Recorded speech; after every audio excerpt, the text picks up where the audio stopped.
PSC ഡയറിയിലേക്ക് സ്വാഗതം. കേരള PSCയുടെ 65-ാം വാർഷിക വിശേഷാൽ പതിപ്പിൽ കൊടുത്തിട്ടുള്ള ആനുകാലിക സംഭവങ്ങളാണ് നമ്മൾ പഠിക്കാൻ പോകുന്നത്. നമ്മൾ 2024 ജനുവരിയിലെ കറണ്ട് അഫയേഴ്സ് ഓൾറെഡി നമ്മൾ പഠിച്ചു കഴിഞ്ഞു. ഇതേ പുസ്തകത്തിലെ തന്നെ 2023 ഡിസംബറാണ് ഇനി നമ്മൾ പഠിക്കാൻ പോകുന്നത്. അത് കഴിഞ്ഞിട്ട് നവംബർ പഠിക്കും. അങ്ങനെ നമ്മൾ ബാക്കിലേക്കാണ് പഠിച്ചു പോകുന്നത്. ഈ പുസ്തകത്തിൻ്റെ കറണ്ട് അഫയേഴ്സ് അല്ലാതെ നമ്മൾ മാസം മാസം ഇറങ്ങുന്ന PSC ബുള്ളറ്റിലെ കറണ്ട് അഫയേഴ്സ് നമ്മൾ ചെയ്തിടാറുണ്ട്. അതിൻ്റെ പ്ലേലിസ്റ്റ് ഉണ്ട്. നമ്മുടെ ബുള്ളറ്റിൻ ബുള്ളറ്റിൻ CA 2023, അതേപോലെ ബുള്ളറ്റിൻ CA 2024 എന്നുള്ള പ്ലേലിസ്റ്റ് നോക്കിയാൽ അതിൽ അതാത് വർഷത്തെ കറണ്ട് അഫയേഴ്സ് നിങ്ങൾക്ക് കിട്ടും. അപ്പോൾ നമ്മൾ ഈ പുസ്തകത്തിലെയാണ് തൽക്കാലം ഇപ്പോൾ ഇതിൽ പഠിച്ചു പോകുന്നത്. അപ്പോൾ എന്തായാലും നമുക്ക് അതിൻ്റെ ആദ്യത്തെ പോയിന്റ് നമുക്ക് നോക്കാം. 2023 ഡിസംബറിലതാണ്. അപ്പോൾ ആദ്യത്തെ പോയിന്റ് കൊടുത്തിരിക്കുന്നത് 2023 ലോക എയ്ഡ്സ് ദിനത്തിൻ്റെ പ്രമേയം എന്തെന്നാണ്. 2023 ലോക എയ്ഡ്സ് ദിനത്തിൻ്റെ പ്രമേയങ്ങളൊക്കെ എപ്പോഴും ചോദിക്കാറുണ്ട്. അപ്പോൾ ഇവിടുത്തെ പ്രമേയം എന്ന് പറയുന്നത് ലെറ്റ് കമ്മ്യൂണിറ്റീസ് ലീഡ് എന്നാണ്. ലെറ്റ് കമ്മ്യൂണിറ്റീസ് ലീഡ് എന്നുള്ളതാണ് ലോക എയ്ഡ്സ് ദിനത്തിൻ്റെ പ്രമേയം. ലെറ്റ് കമ്മ്യൂണിറ്റീസ് ലീഡ് എന്നതായിരുന്നു 2023 ലോക എയ്ഡ്സ് ദിനത്തിൻ്റെ പ്രമേയം. അടുത്ത പോയിന്റ്, ഏത് വർഷം മുതലാണ് ലോക എയ്ഡ്സ് ദിനം ആചരിച്ചു തുടങ്ങിയത്? അത് 1988 മുതലാണ്. 1988 മുതൽ. ഇത് ജസ്റ്റ് നമ്മൾ പഠിക്കുകയല്ല, ഒന്ന് മനസ്സിലാക്കി വെക്കുകയാണ് കേട്ടോ. നമ്മൾ ലോക എയ്ഡ്സ് ദിനം ആചരിച്ചു തുടങ്ങിയത് ഏത് വർഷം മുതലാണ്? 1988 മുതൽ. ഇപ്പോൾ തന്നെ നിങ്ങളത് പഠിച്ചിട്ടുണ്ട് അല്ലേ? അത് പഠിച്ചിട്ടുണ്ട്. കാരണം അത് ആ ഒരു ഇൻഫർമേഷൻ എന്നുള്ള നിലയിൽ നിങ്ങൾ അറിഞ്ഞപ്പോൾ നിങ്ങളത് പഠിച്ചിട്ടുണ്ട്. അടുത്ത ഒരു പോയിന്റ് നോക്കാം. 2023-24 സംസ്ഥാന സ്കൂൾ ശാസ്ത്രോത്സവ വേദി. നോക്കണം, സ്കൂൾ ശാസ്ത്രോത്സവ വേദി എന്ന് പറയുന്നത് തിരുവനന്തപുരം ജില്ലയാണ്. 2023-24 സംസ്ഥാന സ്കൂൾ ശാസ്ത്രോത്സവ വേദി എന്ന് പറയുന്നത് തിരുവനന്തപുരം ജില്ലയായിരുന്നു. 2023-24 സംസ്ഥാന സ്കൂൾ കായികമേളയുടെ വേദി തൃശ്ശൂരാണ്. തൃശ്ശൂർ കായികമേളയുടെ വേദി തൃശ്ശൂർ. അപ്പോൾ ശാസ്ത്രോത്സവത്തിൻ്റെ വേദി തിരുവനന്തപുരവും കായികമേളയുടെ വേദി തൃശ്ശൂരുമാണ്. ഇനി 2023-24 സ്കൂൾ കലോത്സവത്തിൻ്റെ വേദി കൊല്ലം ജില്ലയാണ് അല്ലെ, കൊല്ലം. അപ്പോൾ നമ്മൾ 3 ജില്ലയാണ് പഠിച്ചത്: തിരുവനന്തപുരം, തൃശ്ശൂർ, കൊല്ലം. എന്തൊക്കെയാണ് പ്രാധാന്യം? നമ്മൾ റിവേഴ്സ് ഓർഡറിൽ നോക്കും. തിരുവനന്തപുരത്ത് എന്താണ് പ്രാധാന്യം? തിരുവനന്തപുരത്ത് സ്കൂൾ ശാസ്ത്രോത്സവത്തിൻ്റെ വേദിയായിരുന്നു അല്ലേ. ഇനി കൊല്ലത്ത് എന്താണ് പ്രത്യേകത? കൊല്ലത്ത് എന്തിൻ്റെ വേദിയായിരുന്നു? സ്കൂൾ കലോത്സവത്തിൻ്റെ വേദിയായിരുന്നു അല്ലേ. അപ്പോൾ തൃശ്ശൂർ എന്തായിരുന്നു? തൃശ്ശൂർ സ്കൂൾ കായികമേളയുടെ വേദിയായിരുന്നു തൃശ്ശൂർ. ഈ 3-ൽ ഏതെങ്കിലും ഒരു പോയിന്റ് ചോദിക്കാൻ തക്ക സാധ്യതയുള്ളൊരു പോയിന്റാണ്. അടുത്തത് rocketing through the skies an eventful life at ISRO എന്ന പുസ്തകം എഴുതിയത് ആര്? അത് G. മാധവൻ നായരാണ്. അപ്പോൾ rocketing through the skies an eventful life at ISRO എന്ന പുസ്തകം എഴുതിയത് G. മാധവൻ നായരാണ്. അടുത്ത ഒരു പോയിന്റ് നമുക്ക് നോക്കാം. ഫ്രഞ്ച് പരമോന്നത സിവിലിയൻ ബഹുമതിയായ ലീജിയൻ ഡി ഓണർ ലഭിച്ച ഭാരതീയ വനിത ആരാണ്? VR ലളിതാംബിക. ഇത് ഫ്രാൻസും ഇന്ത്യയും തമ്മിൽ ബഹിരാകാശ സഹകരണം വളർത്തിയതിനാണ് ഈ അംഗീകാരം ലഭിച്ചിട്ടുള്ളത്. ഒന്ന് നോട്ട് ചെയ്യേണ്ട പോയിന്റാണ്. ഫ്രഞ്ച് പരമോന്നത സിവിലിയൻ ബഹുമതിയായ ലീജിയൻ ഡി ഓണർ ലഭിച്ച ഭാരതീയ വനിതയാണ് VR ലളിതാംബിക. ഇനി എവിടെയെങ്കിലും ഓപ്ഷനിൽ നിങ്ങൾ VR ലളിതാംബിക എന്ന് കാണുവാണെങ്കിൽ എന്തുമായിട്ട് കണക്ട് ചെയ്യണം? ഇത് ശാസ്ത്രമേഖലയായിട്ട് ബന്ധപ്പെട്ട വനിതയാണെന്ന് നമുക്കറിയാമല്ലോ. VR ലളിതാംബിക. എന്താണ് കിട്ടിയിട്ടുള്ളത്? എന്താണ് പ്രത്യേകത? ഫ്രഞ്ച് പരമോന്നത സിവിലിയൻ ബഹുമതിയായ ലീജിയൻ ഡി ഓണർ ലഭിച്ച ഭാരതീയ വനിതയാണ് VR ലളിതാംബിക. എന്തിനാണ്? ഫ്രാൻസും ഇന്ത്യയും തമ്മിൽ ബഹിരാകാശ സഹകരണം വളർത്തിയതിനാണ് അംഗീകാരം. ഇനി അടുത്തത് 35ാമത് Jimmy George foundation award നേടിയതാര്?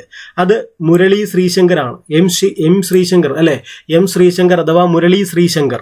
35ാമത് Jimmy George foundation award നേടിയത് മുരളി ശ്രീശങ്കറാണ്. ഏത് വർഷം മുതലാണ് ജിമ്മി ജോർജ് അവാർഡ് നൽകി തുടങ്ങിയത് അല്ലെ? അത് 1980 മുതലാണ്. അപ്പം നമ്മളൊരു 88 ഇപ്പോൾ പഠിച്ചല്ലോ. അതെന്താണ്? 88 നമ്മളിവിടെ പഠിച്ചു. എന്താണ് ഓർക്കുന്നുണ്ടോ? 88 അത് ലോക എയ്ഡ്സ് ദിനം ആചരിച്ച് തുടങ്ങിയത് 88 മുതലാണെന്നാണ് നമ്മൾ പഠിച്ചത്. ഇപ്പോൾ ഒരു 89 പഠിച്ചല്ലോ. അതെന്താണ്? അത് ഏത് വർഷം മുതലാണ് ജിമ്മി ജോർജ് അവാർഡ് നൽകി തുടങ്ങിയതെന്നാണ് അല്ലേ. ജിമ്മി ജോർജ് അവാർഡ് നൽകി തുടങ്ങിയത് 1989 മുതലാണ്. അടുത്തൊരു പോയിന്റ് എന്താണെന്ന് നോക്കാം. 5ാമത് ഗ്ലോബൽ ആയുർവേദ ഫെസ്റ്റിവലിന്റെ വേദി അല്ലെ. ഫെസ്റ്റിവലിന്റെ വേദി എവിടെയെന്നാണ് ചോദിച്ചിട്ടുള്ളത്. എവിടെയാണ് ഫെസ്റ്റിവലിന്റെ വേദി? അത് തിരുവനന്തപുരം. ഉപരാഷ്ട്രപതി ജഗദീപ് ധൻഖർ ആണ് ഉദ്ഘാടനം ചെയ്തത്. അപ്പോൾ 5ാമത് ഗ്ലോബൽ ആയുർവേദ ഫെസ്റ്റിവലിന്റെ വേദി എന്ന് പറയുന്നത് തിരുവനന്തപുരമാണ്. ഇപ്പൊ നമ്മൾ തിരുവനന്തപുരം 2 കാര്യങ്ങൾ ഇപ്പോൾ പഠിച്ചു. ഒന്ന് സ്കൂൾ 2023-24 സ്കൂൾ ശാസ്ത്രമേളയുടെ വേദി തിരുവനന്തപുരമായിരുന്നു. ഇപ്പോൾ എന്തിന്റെ വേദിയാണെന്ന് പറഞ്ഞാൽ ഇത് 5ാമത് ഗ്ലോബൽ ആയുർവേദ ഫെസ്റ്റിവലിന്റെ വേദിയും തിരുവനന്തപുരമായിരുന്നു.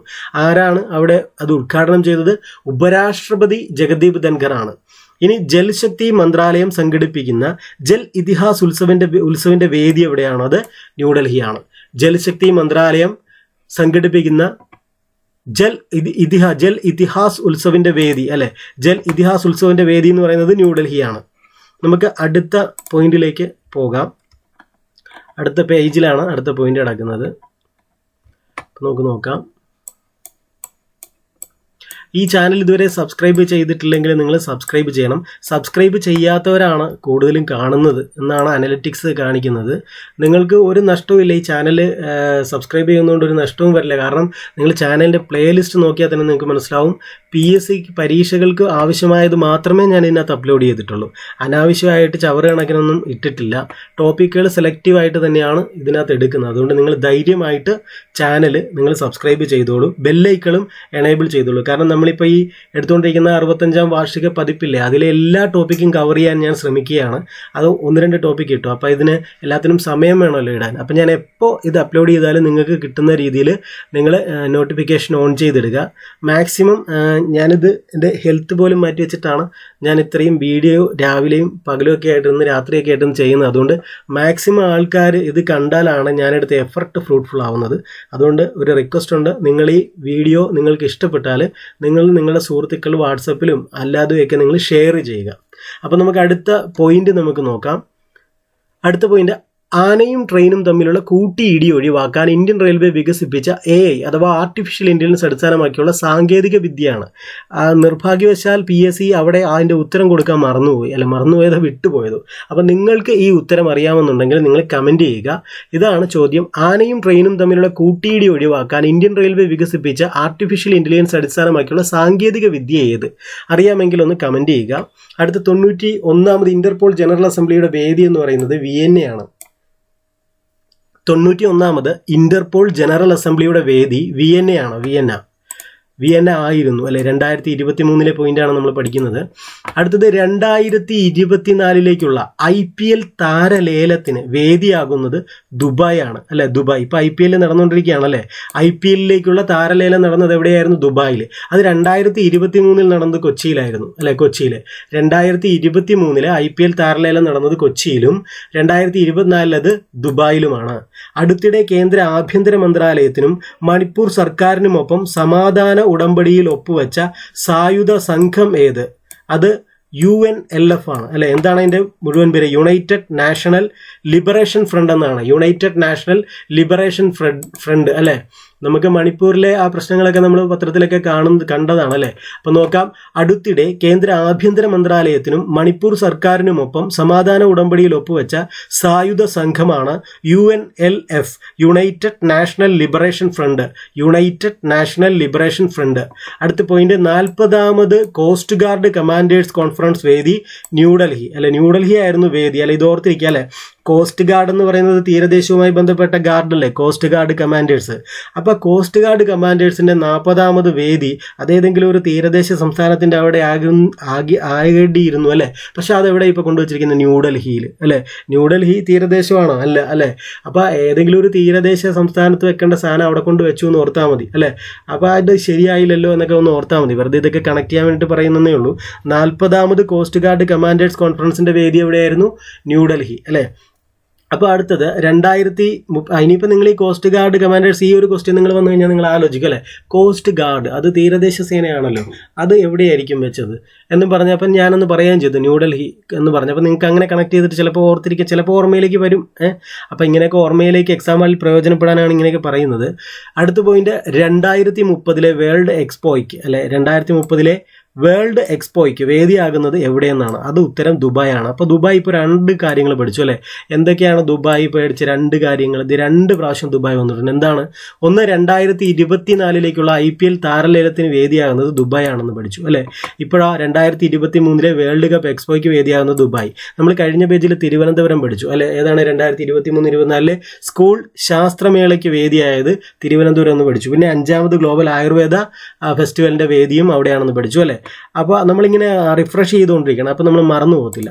അടുത്തത് നമ്മളിപ്പോൾ സ്കൂൾ ശാസ്ത്രമേള എന്ന് പറഞ്ഞതേ ഉള്ളൂ. അടുത്ത ആ പോയിന്റ് വന്നിരിക്കുന്നു. 2023-24 സ്കൂൾ ശാസ്ത്രമേളയിൽ അതിൻ്റെ വേദി തിരുവനന്തപുരമായിരുന്നു പഠിച്ചു. പക്ഷേ അവിടെ ഓവറോൾ കിരീടം നേടിയത് മലപ്പുറം ജില്ലയായിരുന്നു കേട്ടോ. അപ്പോൾ എന്താണ് 2023-24 സ്കൂൾ ശാസ്ത്രമേളയിൽ ഓവറോൾ കിരീടം നേടിയത് മലപ്പുറം ജില്ലയാണ്. ശാസ്ത്രമേളയുടെ വേദി തിരുവനന്തപുരമായിരുന്നു. ഇനി ടി പത്മനാഭന്റെ ജീവിതം പ്രമേയമായ സിനിമ ഏതെന്നാണ്. അത് നളിനകാന്തി എന്നാണ് ആ സിനിമയുടെ പേര്. നളിനകാന്തി. ടി പത്മനാഭന്റെ ജീവിതം പ്രമേയമായ സിനിമയുടെ പേര് നളിനകാന്തി എന്നാണ്. നളിനകാന്തിയുടെ സംവിധായകൻ എന്ന് പറയുന്നത് സുമേഷ് ചന്ദ്രോത്താണ് അല്ലെ. അപ്പോൾ നളിനകാന്തി എന്ന് പറയുന്ന സിനിമ, ആ സിനിമയിൽ പ്രതിപാദിക്കുന്ന വിഷയം എന്ന് പറയുന്നത് ടി പത്മനാഭന്റെ ജീവിതമാണ്. ഈ സിനിമ സംവിധാനം ചെയ്ത വ്യക്തിയുടെ പേരാണ് സുസ്മേഷ് ചന്ദ്രോത്ത് അല്ലെ. ഇന്ത്യൻ നാവികസേനയുടെ യുദ്ധക്കപ്പലിലെ ആദ്യത്തെ വനിതാ കമാൻഡിംഗ് ഓഫീസറാണ് പ്രേരണ ദിയോസ്താരെ. ഇന്ത്യൻ നാവികസേനയുടെ, ഇന്ത്യൻ നേവിയുടെ അല്ലെ, ഇന്ത്യൻ നാവികസേനയുടെ യുദ്ധക്കപ്പലിലെ ആദ്യത്തെ വനിതാ കമാൻഡിംഗ് ഓഫീസർ ആരാണ്? അതാണ് പ്രേരണ ദിയോസ്താരെ എന്നാണ് ആ വനിതയുടെ പേര്, പ്രേരണ ദിയോസ്താരെ അല്ലെ. അടുത്ത ഒരു പോയിന്റ് നോക്കാം. ബംഗാൾ ഉൾക്കടലിൽ രൂപം കൊണ്ട ചുഴലിക്കാറ്റ് അത് മിഷോങ് ആണ്. മിഷോങ്. ദൃഢത എന്നാണ് വാക്കിനർത്ഥം. ദൃഢത. മിഷോങ് എന്ന് പറഞ്ഞാൽ ദൃഢത അല്ല. ഈ ചുഴലിക്കാറ്റ് പഠിക്കുമ്പോൾ അത് ഏത് കടലിനാണ് അല്ലെ, ഏത് ഭാഗത്താണ് ഇത് വീശിയടിച്ചത്, ഏതൊക്കെ സംസ്ഥാനങ്ങളെ ബാധിച്ചു, ഏത് മാസമാണ് ഇത്, അല്ലെങ്കിൽ അറിഞ്ഞിരിക്കേണ്ട ഒരു കാര്യമാണ്. കാരണം ഇപ്പം വേണമെങ്കിൽ ഈ നമ്മുടെ ചുഴലിക്കാറ്റുകളെ വെച്ച് തന്നെ നമുക്ക് സ്റ്റേറ്റ്മെന്റ് ക്വസ്റ്റ്യൻസ് പ്രതീക്ഷിക്കാം അല്ലെ. അങ്ങനെ ഉണ്ടാക്കാവുന്നതാണ്. ഓരോ ചുഴലിക്കാറ്റ് ഒരു വർഷം അടിച്ച ഓരോ ചുഴലിക്കാറ്റ് ചേർത്തിട്ട് അതിൽ ശരിയായത് തിരഞ്ഞെടുക്കുന്നു, അങ്ങനെ വെച്ച് ചെയ്യാവുന്നതാണ്. അതുകൊണ്ട് നിങ്ങൾ ചുഴലിക്കാറ്റ് ചോദിക്കാറുണ്ട്, ഓർത്തു വയ്ക്കുക. മിഷോങ് എന്ന ചുഴലിക്കാറ്റിന്റെ അർത്ഥം അല്ലെ, ആ വാക്കിന്റെ അർത്ഥം ദൃഢത എന്നാണ്. ഇത് ബംഗാൾ ഉൾക്കടലിലാണ് രൂപം കൊണ്ടിട്ടുള്ളത്. അടുത്തത് അമേരിക്കൻ പ്രസിഡന്റായിരുന്ന ഡൊണാൾഡ് ട്രംപിന്റെ ജീവിതം അല്ലെ. ആരുടെയാണ്? ഡൊണാൾഡ് ട്രംപിന്റെ ജീവിതം പ്രമേയമായ സിനിമയാണ് ദ അപ്രന്റീസ് എന്ന് പറയുന്നത് അല്ലെ. അത് അലി അബ്ബാസിയാണ് ഈ സിനിമ സംവിധാനം ചെയ്തിട്ടുള്ളത്. അപ്പം നമ്മൾ തൊട്ടു മുമ്പ് ഒരാളുടെ സിനിമ പഠിച്ചായിരുന്നു. ആരുടെയാണ് ആ സിനിമ? അത് നളിനകാന്തി എന്നായിരുന്നു ആ സിനിമയുടെ പേര് അല്ലെ. നളിനകാന്തി എന്നായിരുന്നു ആ സിനിമയുടെ പേര്. നളിനകാന്തി. ആരുടെയാണ് നളിനകാന്തി സിനിമ? അത് ടി പത്മനാഭന്റെ ജീവിതമാണ് അതിൽ പറയുന്നത് അല്ലെ. സംവിധാനം ചെയ്തത് സുസ്മേഷ് ചന്ദ്രോത്താണ് അല്ലെ. ഇപ്പൊ പറയുന്ന ആരുടെയാണ്? ഇപ്പൊ പറയുന്നത് ദ അപ്രന്റീസ് എന്നാണ് ആ സിനിമയുടെ പേര്. ആരുടെ ജീവിതമാണ്? ഡൊണാൾഡ് ട്രംപിന്റെ ജീവിതമാണ് അതിൽ പ്രമേയമാക്കിയിരിക്കുന്നത്. ആരാണ് സംവിധായകൻ? അത് അലി അബ്ബാസിയാണ് അല്ലെ. അലി അബ്ബാസിയാണ്. അപ്പോൾ അതാണ്. അപ്പോൾ നമ്മൾ ഓരോന്നും നമ്മൾ റിഫ്രഷ് ചെയ്ത് തന്നെയാണ് നമ്മൾ പോകുന്നത്. അടുത്തത് ഫിഫ അണ്ടർ-17 പുരുഷ ലോകകപ്പ് ജേതാക്കൾ ആരെന്നാണ്. ജേതാക്കൾ ജർമ്മനിയാണ് അല്ലെ. ഫിഫ അണ്ടർ-17 ആണ് കേട്ടോ. ഫിഫ അണ്ടർ-17 പുരുഷ ലോകകപ്പ് ജേതാക്കൾ ജർമ്മനി ആയിരുന്നു. അടുത്തത് ഗ്രാൻഡ് മാസ്റ്റർ പദവി നേടുന്ന 3ാമത്തെ ഇന്ത്യക്കാരിയാണ് വൈശാലി രമേഷ് ബാബു. എന്താണ്? ഗ്രാൻഡ് മാസ്റ്റർ പദവി നേടുന്ന 3ാമത്തെ ഇന്ത്യക്കാരിയാണ് വൈശാലി രമേഷ് ബാബു. 2023 ജമ്മു കാശ്മീരിന്റെ യൂത്ത് വോട്ടർ അവയർനെസ് അംബാസഡറായി നിയമിതനായ മുൻ ക്രിക്കറ്റ് താരം ആരാണെന്നാണ് ചോദ്യം. അത് സുരേഷ് റെയ്നയാണ്. അപ്പോൾ സുരേഷ് റെയ്ന എന്ന് കേൾക്കുമ്പോൾ അതൊരു യൂത്ത് അംബാസഡർ ആണെന്ന് ഓർക്കുക അല്ലെ. എന്താണ്? 2023 ജമ്മു കാശ്മീരിന്റെ യൂത്ത് വോട്ടർ അവയർനെസ് അംബാസഡർ ആണ്. എന്താണ്? വെറും അംബാസഡർ അല്ല, യൂത്ത് വോട്ടർ അവയർനെസ് അംബാസഡർ ആണ് അല്ലെ. യൂത്ത് വോട്ടർ അവയർനെസ് അംബാസഡർ, അങ്ങനെ ഒരു അംബാസഡർ ആണ് അല്ലെ. ആര്? നമ്മുടെ സുരേഷ് റെയ്ന എന്ന് പറയുന്നത്. സുരേഷ് റെയ്ന അല്ലെ. ഓക്കെ. അടുത്തത് കാലുകൾ ഉപയോഗിച്ച് കാർ ഓടിക്കുന്നതിന്, കൈകൊണ്ടല്ല, കാലുകൾ മുദ്ര ശ്രദ്ധിക്കണം. സലിംകുമാർ പറയുന്ന പോലെ കാലുകൾ ഉപയോഗിച്ച് കാർ ഓടിക്കുന്നതിന് 4 വീലർ ലൈസൻസ് ലഭിച്ച ഏഷ്യയിലെ ആദ്യത്തെ വനിത അത് ജിലുമോൾ മാരിയറ്റ് ആണ്. ആരാണ്? ജിലുമോൾ മാരിയറ്റ്. പ്രത്യേകതയുണ്ട് അല്ലേ. കാലുകൾ ഉപയോഗിച്ചിട്ടാണ് കാർ ഓടിക്കുന്നത്. അതിന് 4 വീലർ ലൈസൻസ് ലഭിച്ച ഏഷ്യയിലെ ആദ്യ വനിതയാണ് ജിലിമോൾ മാരിയറ്റ്. നേവി ദിനത്തിൽ ഇവിടെ 2 കൈ ഉണ്ടായിട്ടും വലിയ പാടാല്ലേ എച്ചൊക്കെ എടുക്കാൻ. ഇപ്പം എച്ചൊക്കെ നിർത്തുവാണ്. എച്ചിൻ്റെ സ്ഥാനത്ത് വേറെ കാര്യങ്ങളൊക്കെ വന്ന് അല്ലെ കൂടുതൽ കോംപ്ലിക്കേഷൻ ആയിക്കൊണ്ടിരിക്കുകയാണ്. അപ്പോഴാണ് ഇവിടെ ഒരാളല്ലേ, അത് അഭിനന്ദനീയാർഹമാണ് അല്ലെ, ജിലിമോൾ മാരിയറ്റ്. അടുത്തത് നേവി ദിനത്തിൽ ഛത്രപതി ശിവജിയുടെ പ്രതിമ സ്ഥാപിക്കപ്പെട്ട സ്ഥലം സിന്ധുദുർഗ്, മഹാരാഷ്ട്ര. എവിടെയാണ്? സിന്ധുദുർഗിൽ ഛത്രപതി ശിവജിയുടെ പ്രതിമ സ്ഥാപിക്കപ്പെട്ട സ്ഥലം സിന്ധുദുർഗ്, മഹാരാഷ്ട്ര. ഛത്രപതി ശിവജിയുടെ പ്രതിമ സിന്ധുദുർഗിൽ അനാച്ഛാദനം ചെയ്തത് പ്രധാനമന്ത്രി നരേന്ദ്രമോദി. ലോകത്തിലെ ആദ്യത്തെ പോർട്ടബിൾ ഹോസ്പിറ്റൽ, അത് നോട്ട് ചെയ്യണം, പോർട്ടബിൾ ഹോസ്പിറ്റലായ ആരോഗ്യ മൈത്രി എയ്ഡ് ക്യൂബ് പ്രവർത്തനം ആരംഭിച്ച സ്ഥലം എവിടെയാണ്? അത് ഗുരുഗ്രാമാണ്. ഗുരുഗ്രാം അല്ലേ. അപ്പോൾ എന്താണ്? ആരോഗ്യ മൈത്രി ലോകത്തിലെ ആദ്യത്തെ പോർട്ടബിൾ ഹോസ്പിറ്റൽ. ലോകത്തിലെ ആദ്യത്തെ പോർട്ടബിൾ ഹോസ്പിറ്റലായ ആരോഗ്യ മൈത്രി എയ്ഡ് ക്യൂബ് പ്രവർത്തനം ആരംഭിച്ചത് ഗുരുഗ്രാമിലാണ്. സയ്യിദ് മോദി ഇന്ത്യ ഇന്റർനാഷണൽ ബാഡ്മിൻ്റൺ 2023 വേദി ലക്നൗ ആണ് അല്ലേ. സയ്യിദ് മോദി ഇന്ത്യ ഇന്റർനാഷണൽ ബാഡ്മിൻ്റൺ 2023 വേദി ലക്നൗ ആണ്. മ്യൂസിയം ഓഫ് ദ മൂൺ എന്ന പ്രദർശനം കേരളത്തിൽ എവിടെയാണ് നടന്നതെന്ന് അല്ലേ. ഇതിപ്പോൾ ചിലരൊക്കെ ഇപ്പോഴായിരിക്കും ഇങ്ങനൊരു പ്രദർശനം നടന്നു എന്ന് അറിയുന്നത് അല്ലേ. അത് തിരുവനന്തപുരത്താണ്. മ്യൂസിയം ഓഫ് ദ മൂൺ എന്ന പ്രദർശനം കേരളത്തിൽ നടന്നത് തിരുവനന്തപുരത്താണ്. തിരുവനന്തപുരം ജില്ലയിൽ 3 കാര്യങ്ങൾ ഇപ്പോൾ പഠിച്ചു. ഒന്ന് ആലോചിച്ച് നോക്കുക. 3 കാര്യങ്ങൾ ഞാൻ പറയുന്നില്ല എന്തൊക്കെയായിരുന്നു എന്ന്, 3 കാര്യങ്ങളൊന്ന് ആലോചിച്ച് നോക്കുക അല്ലേ. ഓക്കെ, അപ്പോൾ ആലോചിക്കുന്നുണ്ട്. കിട്ടാത്തവരൊന്നുകൂടെ ഒന്ന് റിവൈസ് ചെയ്ത് കാണുക അല്ലേ. സ്കൂൾ ശാസ്ത്രോത്സവം ഉണ്ട് അല്ലേ. പിന്നെന്താ പറഞ്ഞത്? ആഗോള ആയുർവേദ ഫെസ്റ്റിവൽ ഉണ്ട് അല്ലെ. ഇപ്പോൾ പറഞ്ഞ എന്താ? മ്യൂസിയം ഓഫ് ദ മൂൺ എന്ന പ്രദർശനമുണ്ട് അല്ലെ. 28ാമത് IIFK എന്നാണ്, ശരിക്കും international film festival of Kerala എന്നാണ്, IFFK എന്നാണ്, അത് തെറ്റിപ്പോയതാണ് അല്ലെ. 28ാമത് IFFKയിലെ ഉദ്ഘാടന ചിത്രം ഏതെന്നാണ്? അത് ഗുഡ് ബൈ ജൂലിയയാണ്. ഗുഡ് ബൈ ജൂലിയ 96ാമത് ഓസ്കാറിലേക്കുള്ള സുഡാന്റെ ഔദ്യോഗിക എൻട്രി ആയിരുന്നു കേട്ടോ. അപ്പോൾ 28ാമത് IFFKയിലെ ഉദ്ഘാടന ചിത്രം എന്ന് പറയുന്നത് ഗുഡ് ബൈ ജൂലിയ എന്നൊരു സിനിമയായിരുന്നു അല്ലേ. ജൂലിയ ഗുഡ് ബൈ അല്ലേ. ഗുഡ് ബൈ ജൂലിയ 96ാമത് ഓസ്കാറിലേക്കുള്ള സുഡാന്റെ ഔദ്യോഗിക എൻട്രിയാണ് ഈ ചിത്രം എന്ന് പറയുന്നത്. ഞാൻ നിങ്ങൾക്ക് പറഞ്ഞു തന്നുകൊണ്ടിരിക്കുന്നത് ഈ നമ്മുടെ കേരള PSCയുടെ 65ാം വാർഷിക വിശേഷാൽ പതിപ്പിലെ വിവരങ്ങളാണ്. ഞാൻ ജസ്റ്റ് ഈ പുസ്തകത്തിൽ PSC ബുള്ളറ്റിൽ എഴുതി വെച്ചിരിക്കുന്ന അതാണ് നിങ്ങൾക്ക് പറഞ്ഞ് മനസ്സിലാക്കി തന്നുകൊണ്ടിരിക്കുന്നത്. അപ്പോൾ ഈ പുസ്തകത്തിൽ കൊടുത്തിട്ടുള്ള പോയിന്റുകൾ ചിലപ്പോൾ നമ്മുടെ SCRTയിൽ, ഇതിപ്പോൾ കറണ്ട് അഫയേഴ്സ് ആയതുകൊണ്ടാണ്, അതല്ലാതെ നമ്മൾ ചിലപ്പോൾ ടോപ്പിക്ക് പഠിപ്പിക്കുമ്പോൾ ചിലപ്പോൾ SCRT ടെക്സ്റ്റുമായിട്ട് ചിലപ്പോൾ വ്യത്യാസം ഉണ്ടാകും. അപ്പോൾ അങ്ങനെ വ്യത്യാസം ഉണ്ട് എന്നറിയാമെങ്കിൽ പോലും ഞാനിതിൽ പറഞ്ഞിട്ടുള്ളത് കൊണ്ട്, പുസ്തകത്തിൽ ഇങ്ങനെ ആയതുകൊണ്ട് അത് പറഞ്ഞായിരിക്കും പോകുന്നത്. പക്ഷെ നിങ്ങളുടെ ശ്രദ്ധയിൽ അത് പെട്ടാൽ നിങ്ങളത് കമൻറ്റ് ചെയ്ത് അറിയിക്കുക. അപ്പോൾ നമുക്ക് അടുത്ത വീഡിയോ ഇടുമ്പോൾ ഞാനത് ക്ലിയർ ചെയ്ത് പറഞ്ഞു തരാം. ഇനി SCRTയിൽ ഒരു തരത്തിൽ പറയുന്നു, ഈ പുസ്തകത്തിൽ വേറൊരു തരത്തിൽ പറയുന്നു എന്നിരിക്കട്ടെ. ആ ക്വസ്റ്റ്യൻ നിങ്ങൾക്ക് പരീക്ഷയ്ക്ക് വരികയാണെങ്കിൽ നിങ്ങൾ ചെയ്യേണ്ടത് ഇതോടൊപ്പം തന്നെ മുൻവർഷ ക്വസ്റ്റ്യങ്ങൾ പരിശീലിച്ച് വെക്കുക എന്നുള്ളതാണ്. അതുകൊണ്ടുള്ള ഗുണം എന്ന് പറയുന്നത്, ഇപ്പോൾ ഈ പോയിന്റുകൾ വ്യത്യാസമായിട്ട് വരുമ്പോൾ, അത്തരത്തിലൊരു ക്വസ്റ്റ്യൻ വരുമ്പോൾ മുൻവർഷം അതേ ചോദ്യത്തിന് PSC എന്ത് ആൻസറാണോ കൊടുത്തിരുന്നതെന്ന് നമുക്കറിയാമെങ്കിൽ ആ ആൻസർ ചെയ്യാൻ പറ്റും.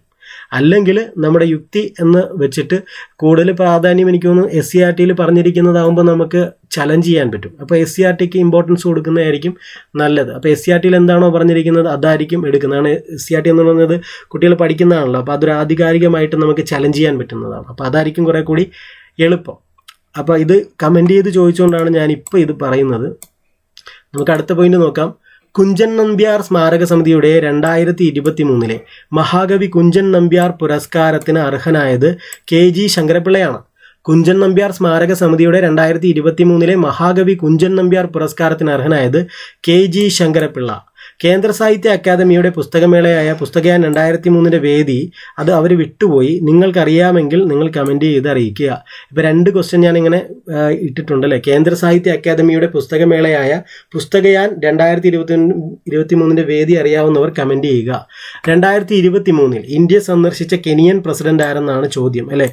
ഇങ്ങനൊരാളൊക്കെ വന്നുപോയി എന്നായിരിക്കും ഇപ്പോൾ പലരും ചോദിക്കുന്നത് അല്ലേ. 2023 പത്രം വായിക്കണം, അതേപോലെ ന്യൂസ് കേൾക്കണം. അങ്ങനെയാണെങ്കിൽ നമുക്കിതൊക്കെ എളുപ്പമായിരിക്കും, ഇത് പഠിക്കേണ്ടി വരത്തില്ല, അവരെയൊക്കെ കണ്ട് മനസ്സിലാക്കാൻ പറ്റും അല്ലേ. അപ്പോൾ വില്യം റൂട്ടോ എന്നാണ് അദ്ദേഹത്തിൻ്റെ പേര്. വില്യം റൂട്ടോ 2023 ഇന്ത്യ സന്ദർശിച്ച കെനിയൻ പ്രസിഡന്റാണ് വില്യം റൂട്ടോ. ഓക്സ്ഫോർഡ് യൂണിവേഴ്സിറ്റി പ്രസിന്റെ 2023 വേർഡ് ഓഫ് ദ ഇയർ എന്ന് പറയുന്നത് റിസ് ആണ്. റിസ്. ഓക്സ്ഫോർഡ് യൂണിവേഴ്സിറ്റി പ്രസിന്റെ 2023 വേർഡ് ഓഫ് ദ ഇയർ എന്ന് പറയുന്നത് റിസ് ആണ്. ചൊവ്വയിൽ റോവർ പ്രവർത്തിപ്പിച്ച ആദ്യ ഇന്ത്യക്കാരി ആരാണ്? അത് അക്ഷതാ കൃഷ്ണമൂർത്തി. നേരത്തെ ഒരു ലളിതാംബിക പറഞ്ഞു അല്ലേ, അതെന്താണ്? ഒരു ഫ്രാൻസിന്റെ ഒരു ബഹുമതി കിട്ടിയ ശാസ്ത്രജ്ഞയാണ്, സയന്റിസ്റ്റാണ് അല്ലെ. ഇതും ഒരു സയന്റിസ്റ്റാണ്. ആരാണ്? അക്ഷതാ കൃഷ്ണമൂർത്തി എന്ന് പറയുന്നത്. എന്താണ് പ്രത്യേകത? ചൊവ്വയിൽ റോവർ പ്രവർത്തിപ്പിച്ച ആദ്യ ഇന്ത്യക്കാരിയാണ് അക്ഷതാ കൃഷ്ണമൂർത്തി.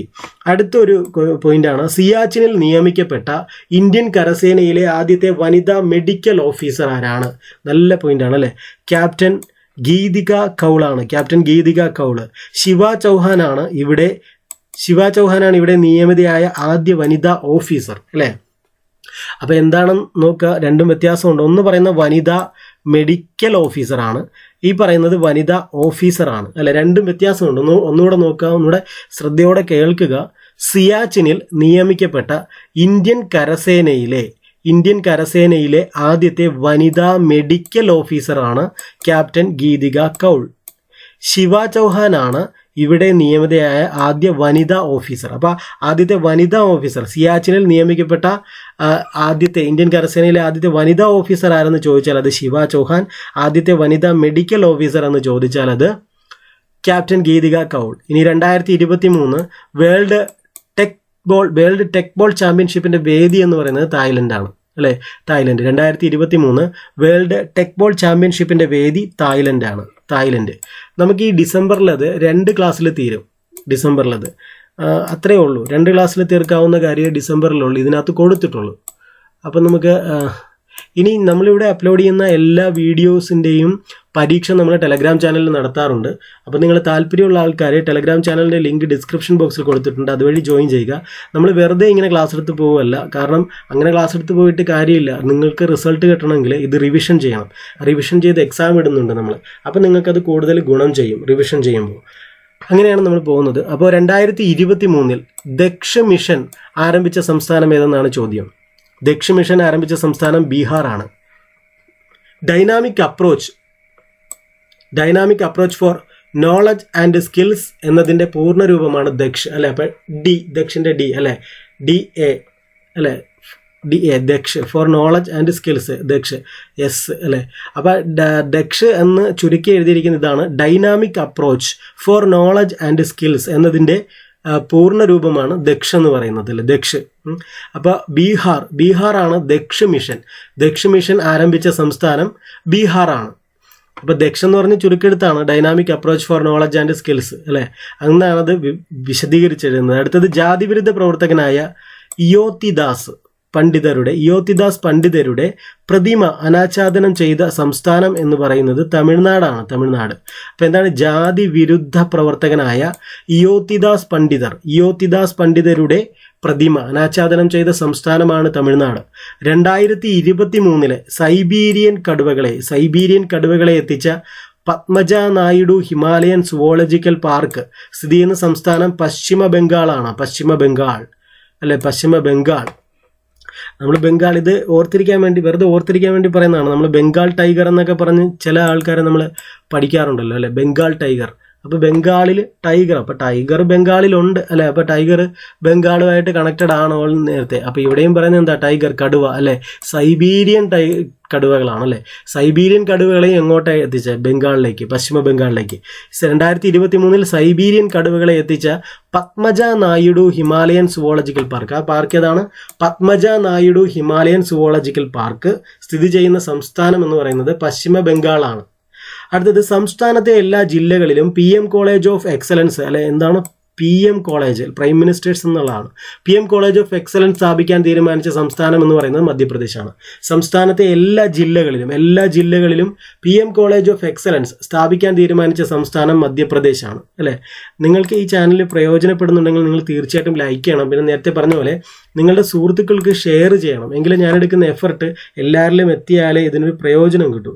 അപ്പോൾ 6 മുതൽ 8 വരെയുള്ള ക്ലാസ്സുകളിൽ ഭഗവത്ഗീതയെക്കുറിച്ചുള്ള 6 മുതൽ 6 മുതൽ 8 വരെയുള്ള ക്ലാസ്സുകളിൽ ഭഗവത്ഗീതയെക്കുറിച്ചുള്ള അനുബന്ധ പാഠപുസ്തകം പാഠ്യപദ്ധതിയിൽ ഉൾപ്പെടുത്താൻ തീരുമാനിച്ച സംസ്ഥാനം ഗുജറാത്താണ്, ഗുജറാത്ത്. 6 മുതൽ 8 വരെയുള്ള ക്ലാസ്സുകളിൽ ഭഗവത്ഗീതയെക്കുറിച്ചുള്ള അനുബന്ധ പാഠപുസ്തകം പാഠ്യപദ്ധതിയിൽ ഉൾപ്പെടുത്താൻ തീരുമാനിച്ച സംസ്ഥാനം ഗുജറാത്താണ്.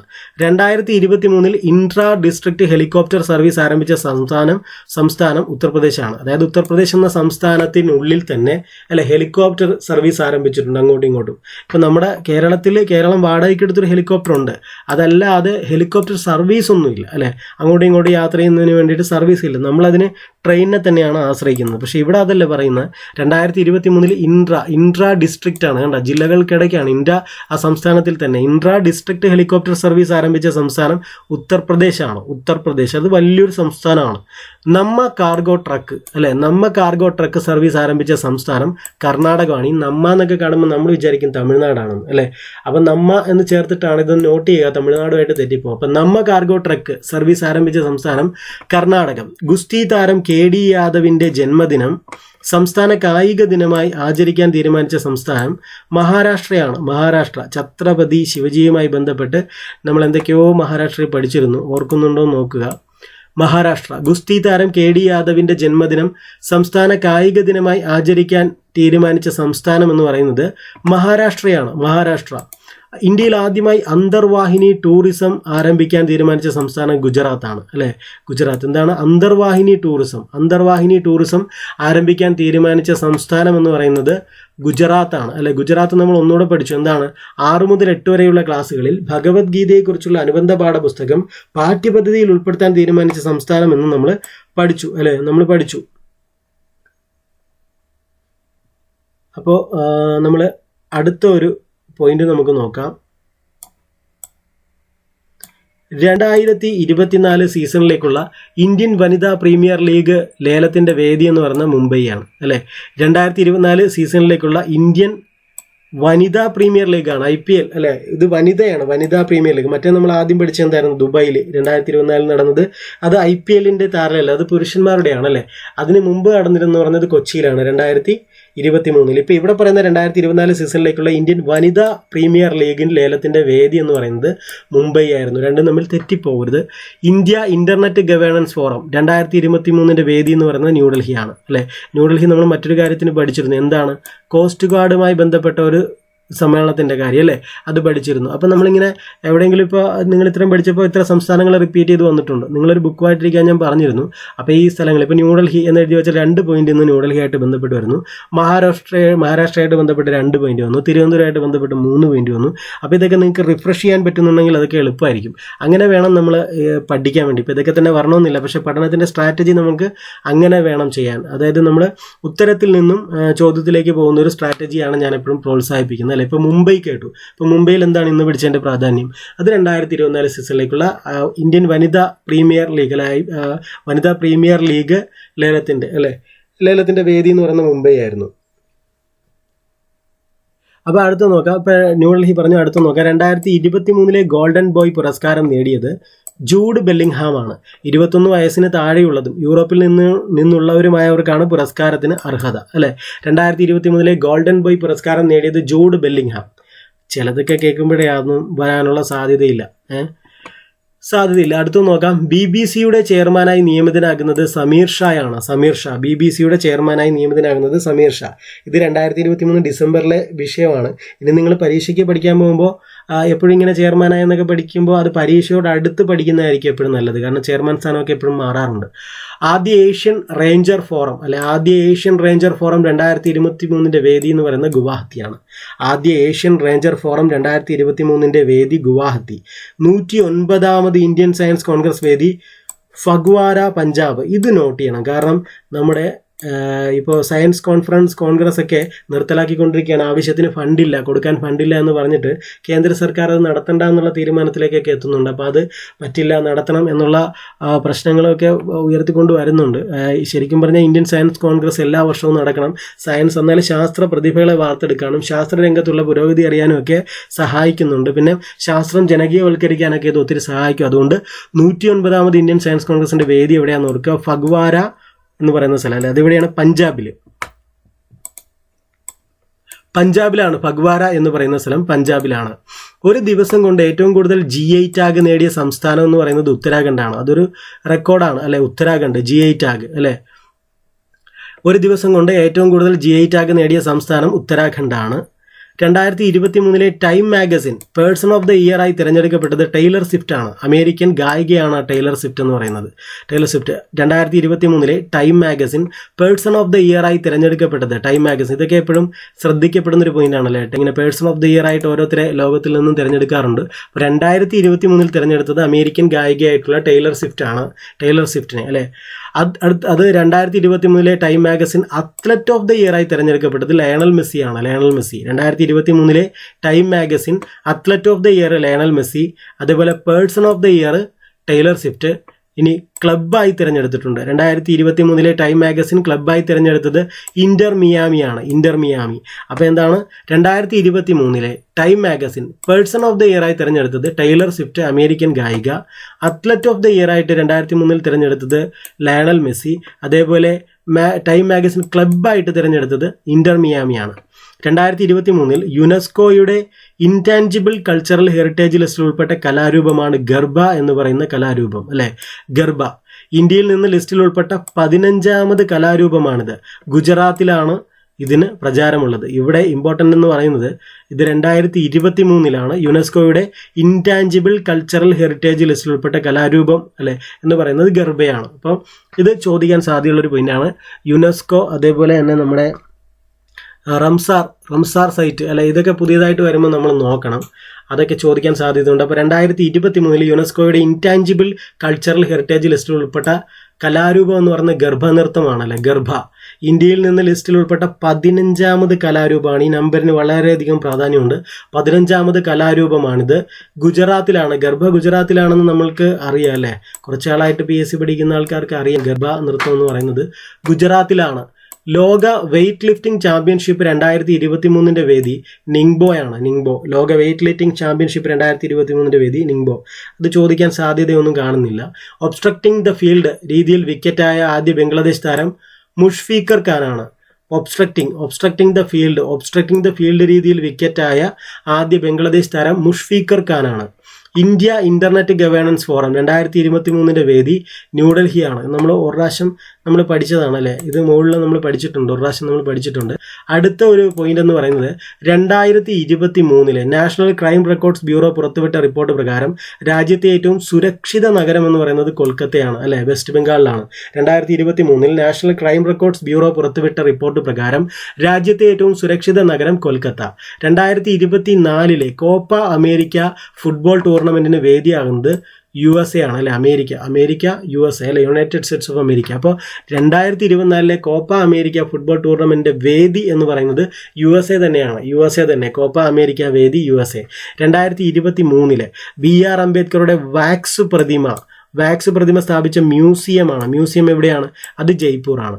2023 BR അംബേദ്കറുടെ വാക്സ് പ്രതിമ സ്ഥാപിച്ച മ്യൂസിയം ജയ്പൂരാണ്. 2023 ടൈം മാഗസിനിന്റെ CEO ഓഫ് ദ ഇയർ ആയി തിരഞ്ഞെടുക്കപ്പെട്ടത് സാം ആൾട്ട്മാൻ ആണ് അല്ലെ. സാം ആൾട്ട്മാൻ അടുത്തിടെ ചർച്ചയിൽ ഇടം നേടിയ വ്യക്തിയാണല്ലേ. ആർട്ടിഫിഷ്യൽ ഇന്റലിജൻസുമായി ബന്ധപ്പെട്ട് നമ്മൾ അടുത്തിടെ കേട്ടൊരു പേരാണ് സാം ആൾട്ട്മാൻ അല്ലെ. അപ്പോൾ ഇത് നോട്ട് ചെയ്യണം. സാം ആൾട്ട്മാനുമായി ബന്ധപ്പെട്ട ന്യൂസ് എല്ലാം നമ്മൾ നോട്ട് ചെയ്യണം. അപ്പം തൽക്കാലം ഇത്രയും നിൽക്കുകയാണ്. അടുത്തൊരു ക്ലാസ് കൊണ്ട് നമുക്ക് ഡിസംബറിൽ തീർക്കാൻ പറ്റും. അപ്പോൾ ഈ ചാനൽ ഇതുവരെ സബ്സ്ക്രൈബ് ചെയ്തിട്ടില്ലെങ്കിൽ സബ്സ്ക്രൈബ് ചെയ്യണം. എല്ലാ വീഡിയോസും കാണാൻ നോട്ടിഫിക്കേഷൻ ഓൺ ചെയ്തിടണം. ഇനിയിപ്പോൾ നമ്മുടെ കേരളം ഭരണവും ഭരണ സംവിധാനങ്ങളും എന്നൊരു ടോപ്പിക്ക് നമ്മൾ ചെയ്തു വെച്ചിട്ടുണ്ട്. അപ്പോൾ അത് അടുത്ത് തന്നെ നമ്മൾ ഇടുന്നതാണ്. അതേപോലെ നമ്മുടെ എക്കണോമിക്സ് ധനതത്വശാസ്ത്രം ചെയ്തിട്ടുണ്ട്.